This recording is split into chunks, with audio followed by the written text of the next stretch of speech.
como está el documental, un mensaje a otro planeta. La idea nació en el 2015. Cuéntanos un poco cómo se desarrolló la idea, cómo nació. Muy bien, pues yo era el guionista de Jesús Calleja cuando Jesús hacía Desafío Extremo. Y hicimos... Jesús estuvo 2 veces en la Antártida. Uno de los programas yo no lo escribí, que fue la primera vez, pero sí cuando él fue al Polo Sur. Entonces ahí aprendí, pues, cómo los trámites que hay que hacer para ir a la Antártida. A mí, que me encanta la montaña y el medio ambiente y la naturaleza, pues la Antártida es uno de los destinos por antonomasia, ¿no? Entonces también profundizar mientras hacía ese programa en las particularidades del continente me encantó. Y me quedé siempre con el run de decir, jo, me encantaría poder hacer algo mío, personal, sobre la Antártida. Y en el 2016, un poco pues, de casualidad, surgió la idea, ¿no? de hacer este documental que además pudiera llevar otros productos asociados, digamos, ¿no? Esto que dice ahora Proyectos 360, ¿no? Entonces, yo además de documentalista soy escritor. En 2015 había publicado un libro con Ediciones del Viento sobre Oriente Medio. Voy a publicar ahora a finales de año un álbum infantil sobre la Antártida. Entonces me quedé con esa idea. Bueno, vamos para allá, me llevo a un operador de cámara que además sea fotógrafo, me llevo un sonidista que nos haga una gran labor de grabación de sonido y con eso montamos un proyecto. Y así fue. Y salió adelante y como te digo, pues ahora ya tenemos este documental que se puede ver en Movistar. Hemos hecho un documental también sobre la relación de la Universidad Autónoma con la Antártida, que se puede ver en la página web de la Autónoma, en el canal de YouTube de la Autónoma. Y como te digo, a final de año saldrá con una editorial de Cataluña, Mosquito Books, en catalán y en castellano, un álbum para chavales, que además ese álbum ya se ha traducido y se han comprado los derechos para publicarlo en el Reino Unido, en Francia, en Alemania, en Estados Unidos, en Italia y en Holanda. Entonces, como que todo ese impulso del 2016 ya va cobrando forma, ¿no? El rodaje fue muy reducido, como has dicho. Estáis 3 personas. ¿Qué dificultades tuvisteis? Pues mira, la mayor dificultad era al mismo tiempo la mayor virtud, que era que nosotros no éramos dueños de nuestro tiempo. Nosotros íbamos en el buque Hespérides acompañando la misión científica española y, por lo tanto, los científicos tenían prioridad todo el rato, como es natural, ¿no? Entonces, nosotros en algunas ocasiones queríamos grabar en un lugar donde no pudimos porque no había sitio en la lancha, pues porque estaba ocupada todo por el personal científico, por ejemplo. Eso es una dificultad que cuando uno está grabando su propio documental y es dueño de sus recursos, pues no tiene, ¿no? Pero claro, al mismo tiempo eso lo que nos permitía era ir pegado todo el rato a investigadores, a personal de la Armada o del Ejército de Tierra que estaban desarrollando su labor y que eran gente muy experta en la Antártida. Por lo tanto, era todo mucho más eficaz que si hubiésemos ido nosotros por nuestra cuenta y en realidad no sabes muy bien ni a dónde ir, ni lo que te vas a encontrar, ni cómo sacarle partido al tiempo que tienes. Así que luego en la Antártida también todo, digamos, tiene esa doble cara, ¿no? El tiempo enseguida empeora, con lo cual te dificulta la grabación, pero al mismo tiempo eso es lo que le da carácter a las imágenes que estás grabando.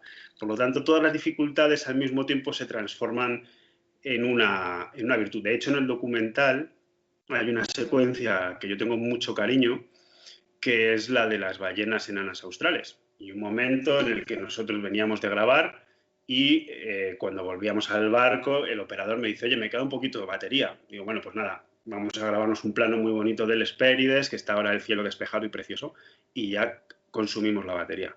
Y ahí pasó lo de las ballenas, ¿no? Eso que en circunstancias normales se podría considerar, pues, un problema porque no hemos podido grabar las ballenas, que las teníamos aquí. Nosotros lo transformamos en un recurso narrativo, ¿no? En algo emocionante. Yo creo que probablemente es el momento más emocionante de todo el documental. Totalmente de acuerdo. El documental en sí se aleja del típico documental, en ese sentido, y nos habla de no sé qué, y lo hacéis desde dentro de la Antártida, por así decirlo, contáis con gente que trabaja allí y que vive allí en ese sentido. Entonces dan una información y necesaria que ahora mismo no existía o existía muy reducidamente. ¿Cómo Sí, así? sobre la Antártida cada vez hay más documentales porque cada vez es más fácil ir y porque cada vez hay más gente que está poniendo su ojo allí, ¿no? Pero todavía hay pocos documentales. En general los que hay hechos son o de naturaleza, o sea, los prodigios naturales de la Antártida, el hielo, los animales, el ecosistema, que es fantástico y formidable, y ciencia pura. En la Antártida se están desarrollando investigaciones científicas de altísimo nivel en diferentes campos, no solamente de ciencias de la Tierra, también de astronomía, incluso de comportamiento humano, y eso atrae mucho también y hay bastantes documentales en ese sentido. Yo lo que me planteé desde el principio era hacer algo distinto porque yo consideraba que nunca íbamos a poder hacer un documental sobre naturaleza tan buenos como los que tiene la BBC, que eso ya está hecho, y que sobre ciencia ya se estaban haciendo documentales interesantes y que a mí lo que me interesaba era integrar la ciencia en algo más. Además, por mis circunstancias particulares, por lo que yo viví en Siria, estoy casado con una mujer que conocí allí y porque tengo un interés siempre, pues, digamos, por los derechos humanos, me parecía muy interesante la gobernanza de la Antártida. El hecho de que sea el único lugar donde los países sin demasiados problemas se ponen de acuerdo en sacar adelante proyectos comunes, lo que de alguna manera en el resto del planeta es imposible y es una fuente de conflicto, ¿no?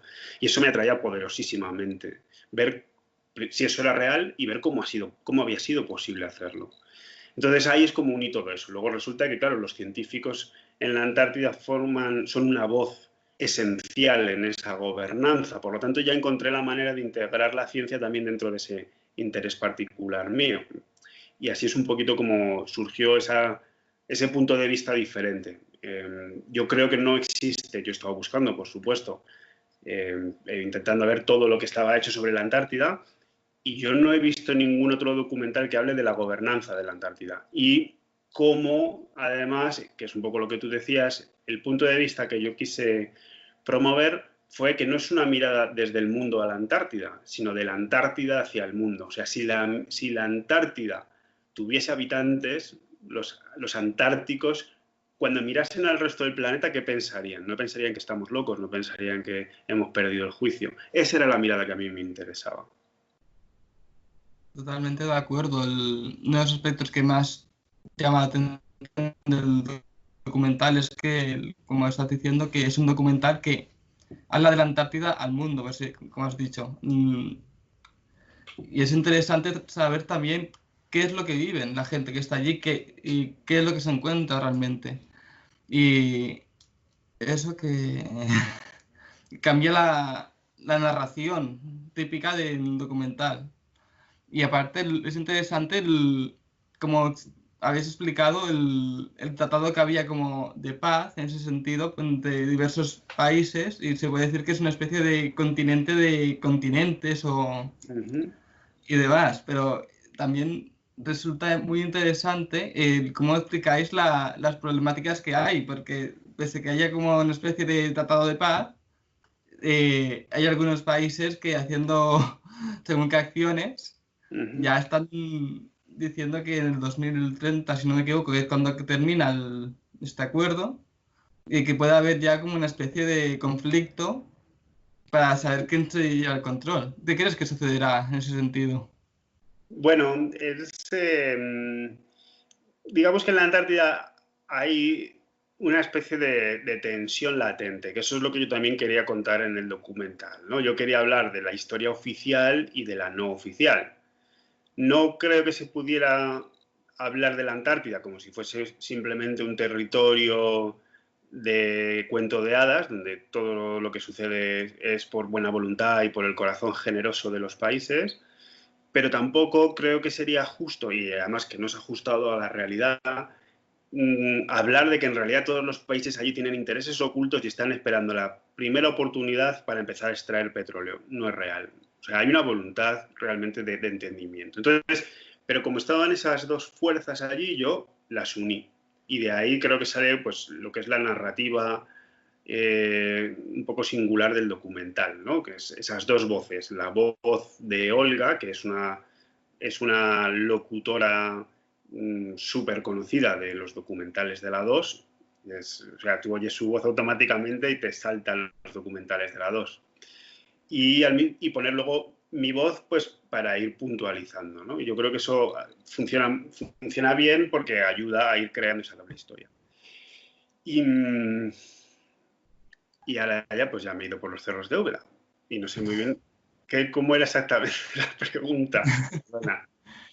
No, tranquilo. Era eso, que es interesante como habéis compaginado las dos historias de Antártida, como estás diciendo, que está la versión oficial que desde el principio, ya mientras hacéis el viaje hasta llegar y todo eso, ya vais explicando lo que se sabe oficialmente, la historia que nos han querido contar, y realmente la historia, el punto más interesante es cómo explicáis la historia desde allí.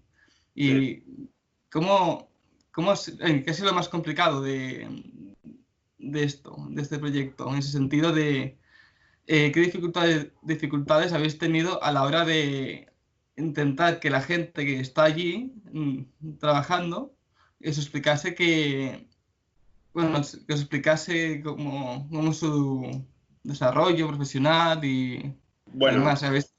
los investigadores cada vez están más comprometidos con la divulgación y además a mí me encanta escucharles, así que yo creo que favorecemos que hablen. Y no he encontrado a nadie que no quisiera participar, al contrario, todo el mundo estaba encantado de hacerlo. Yo creo, como te decía, que los investigadores cada vez más tienen como asumido que parte de su tarea tiene que ser también dar a conocer sus investigaciones a la sociedad, entre otras cosas, porque si la sociedad no valora sus investigaciones, la ciencia en su conjunto pues no es valorada y no recibirá los recursos que se necesita para hacer su labor, que es fundamental, ¿no? Así que en ese sentido todo el mundo es fenomenal. Sí que hubo algún caso de alguna persona que me comentó pues que sí, que en su opinión, pues aunque ahora mismo todos los países estaban haciendo una labor generosa en la Antártida, pues que tenían algún interés en que en algún futuro se pudiera explotar la Antártida. Básicamente es el discurso que dice al final Javier Benayas, el investigador de la Universidad Autónoma. Bueno, pues esa idea la compartió conmigo algún otro investigador que sí que me dijo que prefería no decirlo delante de la cámara. Pero tampoco se puede decir, o sea, nadie tiene pruebas de que esté pasando nada oscuro ni nada raro, ¿no? Es exactamente lo que dice Javier Benayas. Ahora mismo todos los países les mueve una voluntad científica y generosa, pero por si acaso todos quieren tener bien asentados los pies allí. Ni más ni menos. Ahora mismo esa es la realidad. Vale.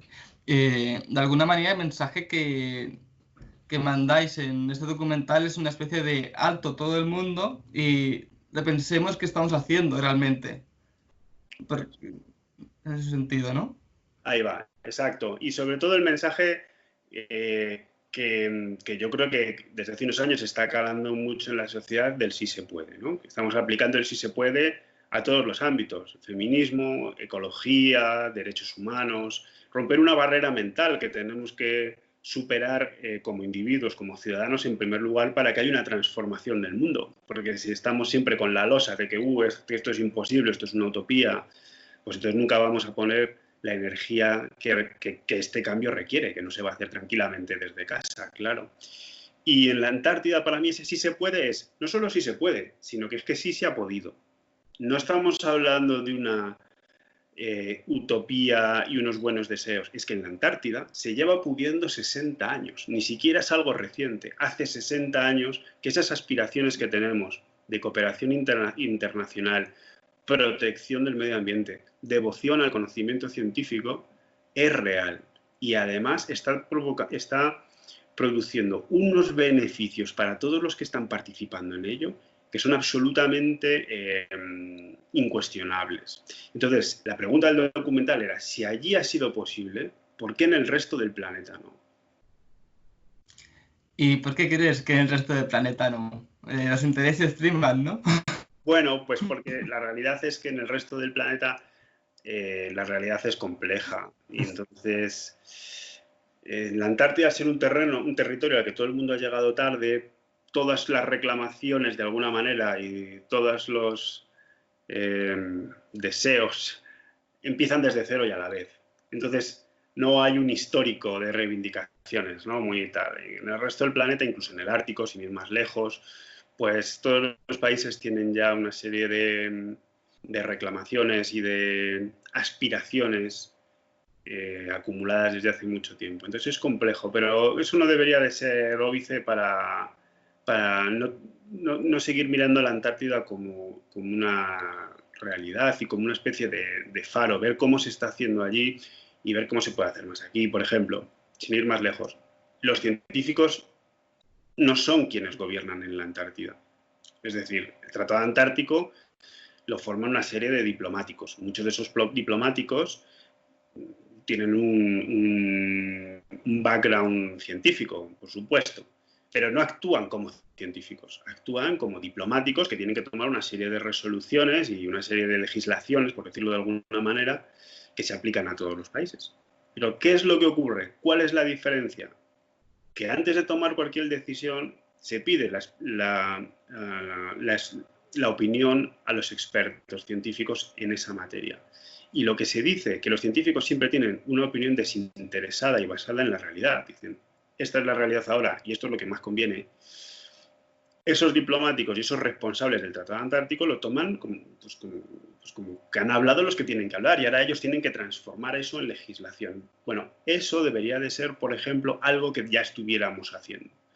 Creo que estamos viendo con la crisis del coronavirus cómo los políticos han podido tener todas las ideas, no digo en España, hablo en el mundo, han podido tener sus ideas de cómo gestionar la crisis, pero la realidad era que la crisis había y hay que gestionarla como digan los epidemiólogos y como digan los expertos en esto, porque todos los demás no tenemos ni idea. Yo creo que esto ha sido un toque de atención muy importante. En la Antártida lleva siendo así 60 años. Bueno, pues eso debería de cuajar más, pero con todo. O sea, que si mañana hay que hacer carreteras, o hay que hacer hospitales, o hay que hacer lo que sea, antes de plantear una idea política, hay que preguntar a los expertos en esa materia. Y en función de lo que ellos nos digan, entonces actuar. Eso, por ejemplo, es una cosa que ocurre en la Antártida y que deberíamos de importar ya. Totalmente de acuerdo, en el sentido de que, como comentas, hablar con los expertos para saber lo que puede suceder realmente antes de pensar más en los intereses de cada uno.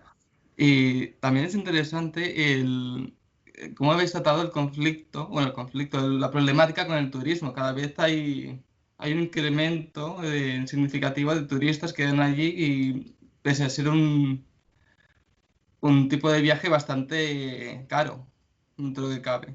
Sí. Eh, Bueno, eh, dime, perdona. no, perdona tú, que te he interrumpido. No, te he interrumpido yo. Adelante, dime qué es lo que me quieres preguntar exactamente. Vale. No, que también es interesante ver que en algunos países el cambio climático y el reciclaje no son, es importante, pero no le dan tanta importancia y no le dan el valor que se merece. El documental es lo que comentan los turistas que van allí, que no se esperaban que llegarían también los residuos que lanzamos y demás al mar que llegasen allí. También es interesante que gente que lo visite pueda tener esa percepción y que pueda hacerse llegar a gente de su entorno. También de alguna manera es divulgativo y en el documental, evidentemente, y ya están diciendo, paremos de hacer lo que estamos haciendo y repensemos que... Eso es. El turismo siempre en los espacios naturales siempre es controvertido, ¿no? Pero porque existe siempre el peligro, por supuesto, de la degradación del espacio natural, pues si hay sobreactuación, ¿no? del turismo. Pero la realidad también es, y esto ya es un debate como muy antiguo y muy superado, quiero decir, no se pueden cerrar los espacios naturales en primer lugar porque nadie tiene derecho a hacerlo, porque todos tenemos derecho a ir a disfrutar de un espacio natural, sea los picos de Europa, sea el Valle de Ordesa o sea la Antártida, ¿no? Pero al mismo tiempo, que ese espacio sea disfrutado por las personas es la manera más eficaz de que esas personas luego exijan que se proteja. Y al mismo tiempo su dinero puede ser reinvertido en ello. O sea, es como un debate que ya está muy superado y que en la Antártida todavía se tiene que implementar. Yo creo que ahí Javier Benayas lo explica muy bien. Ahora mismo hay una asociación de operadores antárticos que son un poco los que gestionan todo aquello. Y se les da 10 euros por cada visitante, pero para su propia asociación, para gestionar esa asociación. Es verdad que la asociación tiene una serie de exigencias para los operadores antárticos sobre los tipos de barcos, los tipos de combustible, cómo tienen que ser los desembarcos. Por ejemplo, los barcos muy, muy grandes no tienen derecho a desembarcar a sus visitantes, ¿no? Los grandes cruceros estos que vemos gigantes, esos solamente van pasando por el mar, tú haces las fotos desde cubierta y te vuelves a Ushuaia. Luego tienes unos barcos de tamaño medio en los que sí que tienes derecho a bajar a los visitantes, pero en grupos me parece que es de menos de 100. Luego tienes los barcos muy pequeñitos, que ahí pues tú haces lo que quieras libremente, ¿no? Luego ocurre también con el turismo que aunque es creciente de alguna manera, se concentra en una serie de espacios. Eso tiene un lado positivo y uno negativo. Por un lado, la Antártida supone el 10% de las tierras emergidas del planeta, o sea, es un territorio inmenso, y el hecho de que haya 80.000 personas, por ejemplo, que ni siquiera las hay, pero la cifra más alta que se ha alcanzado han sido 65.000 hace un par de años, ¿no? 65.000 visitantes en un territorio tan inmenso no es nada. Lo que pasa es que esos 65.000 habitantes en realidad van, pues no sé, te voy a dar una cifra, pero no es exactamente esa, ¿no? Ponte que vayan a unos 30 sitios, por ejemplo. Y van siempre a los mismos 30 sitios porque son los más accesibles desde Sudamérica, que es donde principalmente va el turismo. Son los más bonitos, es donde tienes colonias de pingüinos, colonias de pinnípedos, y entonces disfrutas la visita, ¿no? Entonces, eso hace que el resto de los espacios queden preservados del turismo, pero que esos 30 espacios tengan sí un impacto humano bastante grande, ¿no? Eso, por ejemplo, lo está estudiando mucho el grupo de Miguel Ángel Olaya de la Universidad Juan Carlos y con Javier Benayas de la Universidad Autónoma. Es parte de sus estudios también. Vale. ¿Y qué sensaciones tienes tras rodar este proyecto? ¿Ha cambiado algo tu percepción? Bueno, ha cambiado mi vida. Soy una persona más feliz, seguro. Ir a la Antártida te hace más feliz. He tenido la fortuna, además, bueno, en la Antártida se crea una comunidad y en el Hespérides se crea una comunidad muy fuerte. Son 5 semanas encerrado en un barco con gente a la que admiras porque son investigadores de primer nivel o porque son oficiales y marineros de la Armada que están ahí desviviéndose para que tú puedas hacer tu trabajo de la mejor manera, y eso al final une mucho, ¿no? Así que en ese sentido yo me siento muy agradecido de haber ido. En cuanto a mi percepción del medio ambiente y de la necesidad de la cooperación internacional, pues también he sumado un puntito de optimismo, sin ninguna duda. Y luego ver que en la Antártida, por ejemplo, hay cosas que han quedado fuera del documental, que estuvieron en un momento, pero claro, el metraje es el que da de sí. Desde hace años el agujero de la capa de ozono en la Antártida se ha cerrado gracias a la prohibición que hubo de los gases que lo provocaban, ¿no? La población de ballenas está creciendo en el océano austral. Es decir, que la Antártida, una vez más, nos demuestra que cuando tomamos medidas de forma global, tiene consecuencias positivas inmediatas y muy evidentes. Entonces, también eso, verlo allí y sentirlo, impregnarte de todo eso, te reafirma, ¿no? A mí me reafirmó en mi compromiso con el medio ambiente, por ejemplo. Y sobre todo con la actividad, o sea, con hacer cosas. De acuerdo. Y ya para finalizar, ¿qué proyectos tienes de cara al futuro? ¿Qué te gustaría hacer? Bueno, a final de año, como te decía, saldrá este álbum ilustrado infantil que se llama Antártida, el continente de los prodigios, con la editorial Mosquito Books, que estoy súper ilusionado. Las ilustraciones son de Raquel Martín, que es una ilustradora balear, que es una pasada. O sea, son una obra de arte una detrás de otra, os encantará. He terminado una novela de aventuras para chavales de unos 12 años que transcurre en la Antártida, por supuesto, y que espero que salga pues el año que viene. Y estoy con un par de documentales en marcha también sobre investigadores de diferentes ramas. Perfecto. Pues ha sido un placer charlar contigo y espero que todo vaya bien. Muchísimas gracias, Alex. Gracias por la entrevista. A ti. Saludos.